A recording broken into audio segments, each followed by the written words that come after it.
vou dizer que o capista nos pregou uma peça, porque ele resumiu o conteúdo do livro na capa.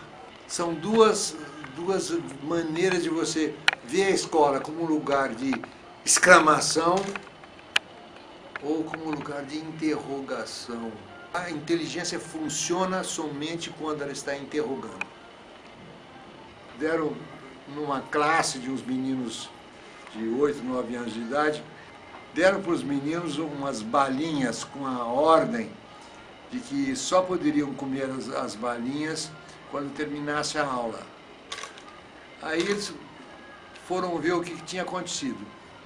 Alguns, os bonzinhos, os que passam no vestibular, deixaram a balinha fechadinha, não fizeram nada na balinha. Outros abriram um pouquinho da balinha, passaram a unha, experimentaram, e os outros mais terríveis não esperaram o fim e comeram a bala fora de ordem. O interessante disso é que alguns meses depois foram fazer um levantamento da performance escolar dos alunos e descobriram que os mais medíocres foram aqueles que não comeram as balas e os mais inteligentes foram aqueles que comeram as balas. Eu era absolutamente feliz na minha casa de pau a pique, porque a infelicidade chega quando a gente compara. Eu não sabia que eu era pobre, eu não sabia o que era pobreza, porque eu não tinha comparação.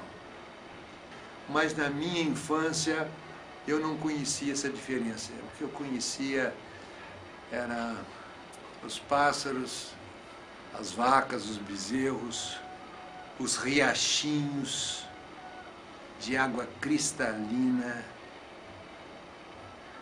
as histórias que meu pai me contava de noite.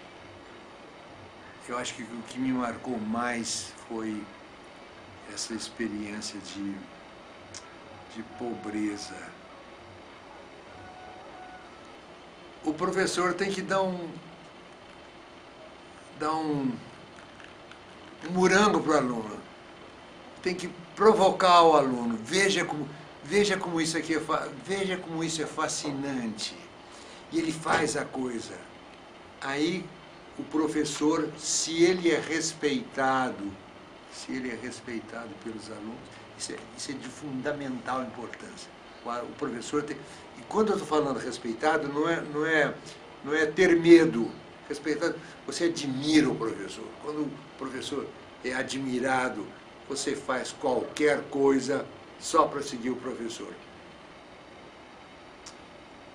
Me perguntam o que eu gostaria de fazer que eu não fiz.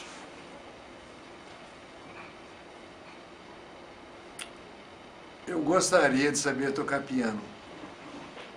Eu resolvi assistir o Brailovsky, arranjei dinheiro, fui ao Teatro Municipal do Rio de Janeiro e ele tocou.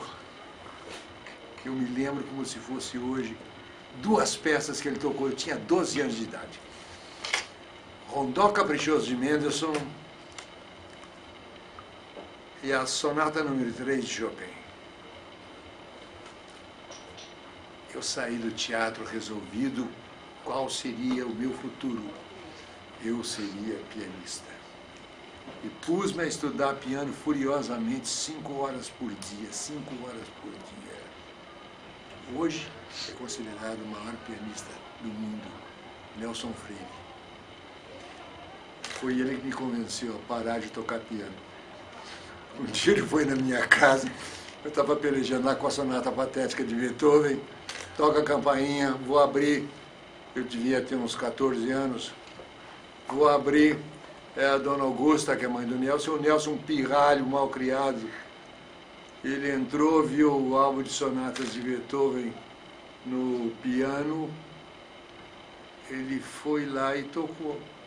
Eu fazia 3 meses que estava lutando. Aí eu percebi a diferença. Quando eu descobri que eu não poderia ser pianista, eu fiquei tão deprimido, passei muito tempo sem escutar piano. Depois eu me reconciliei, voltei a escutar piano e coisa que mais mexe com a minha alma. Piano, a chacona de Bach. Nossa, mãe. Que me